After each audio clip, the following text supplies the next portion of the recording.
Good everyone, today's video. Today we have a bit of a special video for today, and it's another one of those replay matches which really wish I was recording this because this match was absolute laugh central, let's put it that way.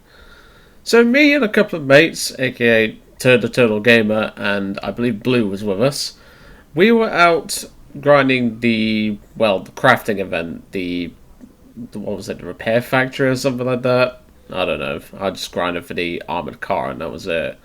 Didn't take me too long at all because I decided to go with Russia 4.7, which is a lineup that I keep talking about, and there's a good reason for that. And well, this tank is definitely one of the reasons. The T-34 57 1943. As some of you may remember, I reviewed this tank a while ago and gave it a very, very good review. But this thing has a nasty brother in the form of the KV-85, which is quite an underrated heavy tank in my opinion. A lot of people don't seem to give the KV-85 much premise. They think because the hull armor doesn't have any additional armor like the ZIS-5 and the E, as well as the KV-1B, it's not that good, but this IS-1 turret makes a huge difference.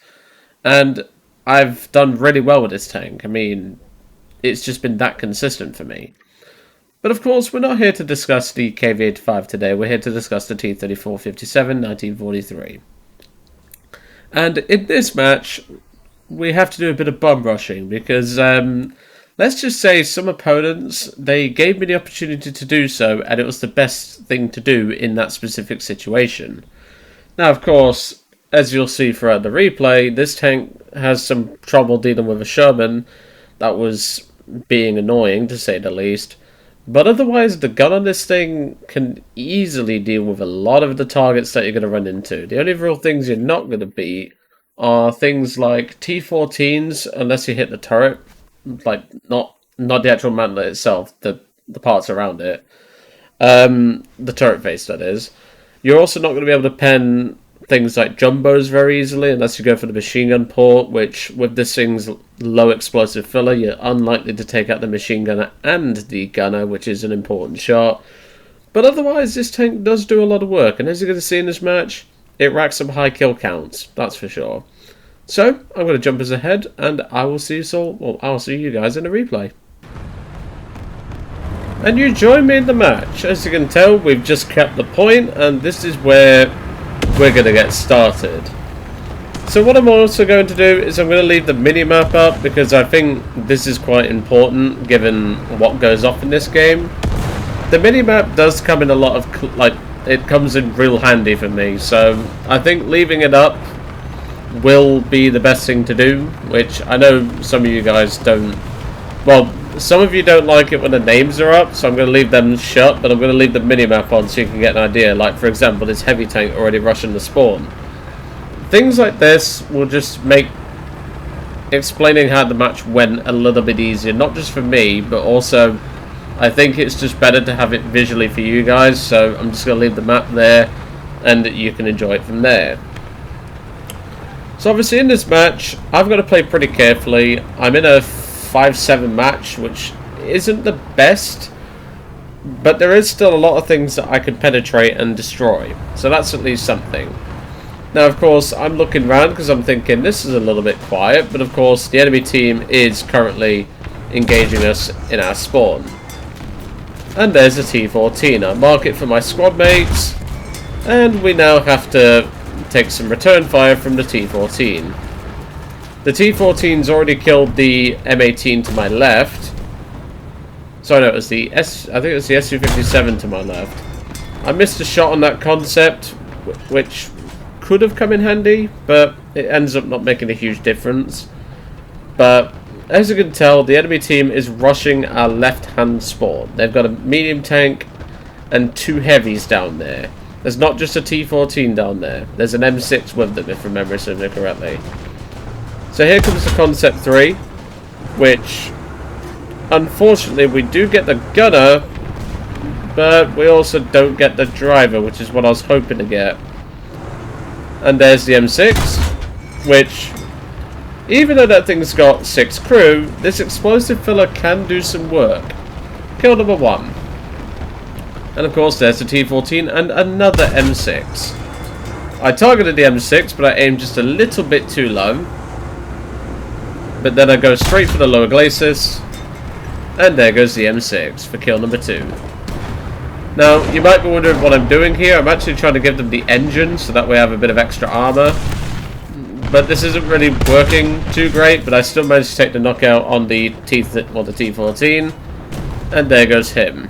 But of course, there's an M6 over there, and there's a German KV-1 just up there, who's currently getting an M19/M42 right up his ass. But of course, since he's distracted, I might as well finish him off. And that's kill number 4.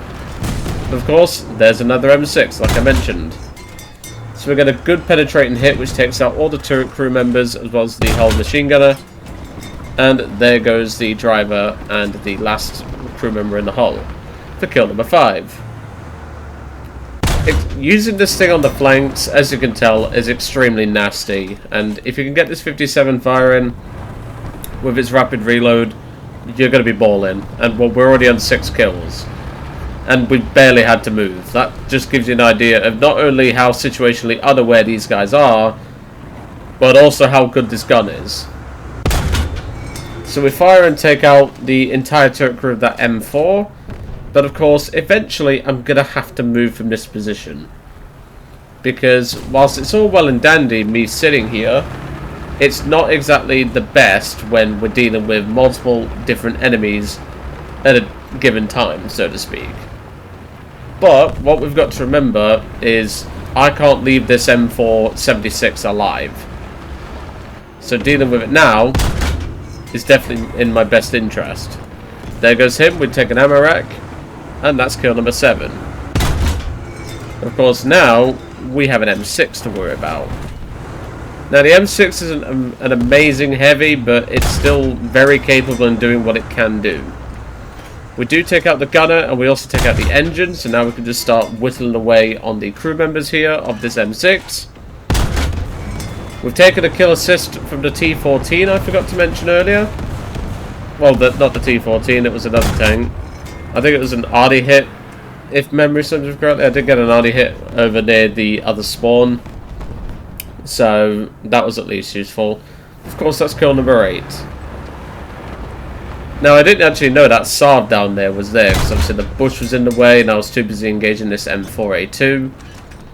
But once this M4's dealt with, we're going to be moving to a different position, because at the end of the day, we don't have Bravo. We have obviously not got Charlie, but we do have Alpha. But we still need the points in our favour, because at the minute, we're a little bit behind on the points.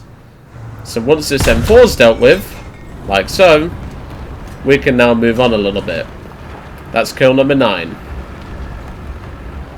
So we do start making our way towards Bravo, but this is where we're going to run into that Sherman that I mentioned, where we're going to have some trouble dealing with it. So I start driving up the hill, which the T-34 gets up hills very easily due to its diesel engine. And this is going to be where we are going to run into the Sherman Firefly.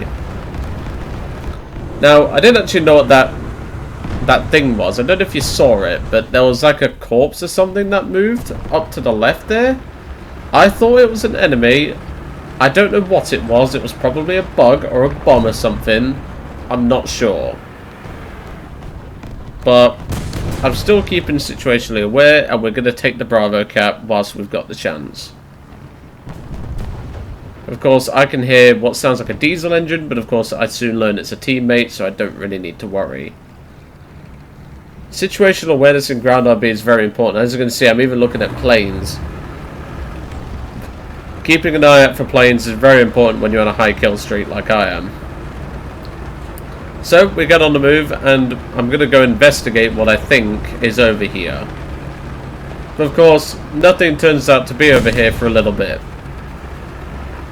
Doing this, however, can just give you that extra guarantee that you're not going to get flanked, you're not going to get someone surprise capping you, and things like that. And obviously, as I said earlier, we do need the points, and we do need the ticket favor, well, for us. This is where, however, the Sherman is going to make his appearance. He's going to kill that ISU you just saw there. And this is where it's going to get a little bit more tricky for me. Of course, I'm trying to keep an eye out on the flanks as well, and that's where the ISU goes down. So in this moment, I don't have a lot of cover, and I don't have a lot of areas that I can reliably go to. And of course, with a Sherman impending, because even though it's a Sherman or an M6/T1E1, I know that I need to keep at least something between me and the Sherman, because obviously he might have a stabilizer for all I know. He might be a M6, which of course does have a stabilizer as well. That's kill number 10. And it's going to be one of those sorts of things where I have to be very situationally aware. And there goes the Jumbo, which we're also going to see later on. But he's not who I have to deal with at the moment. Can you hear that? Not my engine. That engine. The Sherman Firefly that we're going to have a Mexican standoff with has arrived. Now originally my plan was to try and get a shot in either through the turret roof potentially, or try and sneak a shot in where his weld meets at a certain angle so that way I can take out the gunner. But as you're going to notice, this just doesn't work. I just don't have the penetration to hit at that sort of angle and deal with that. So I quickly traverse the turret and deal with the Jumbo, who we deal with in a spectacular fashion. And there goes that Jumbo for kill number 11. Of course, I'm trying to do my same trick again to get a shot in, potentially on where the weld is, because there's actually a spot you can pen him in this situation. It's not easy, but there is a spot. Of course, the Firefly is just going to sit there. So we're in a Mexican standoff, and well, you can see that even with this thing's amazing penetration, I'm just struggling to get shots in.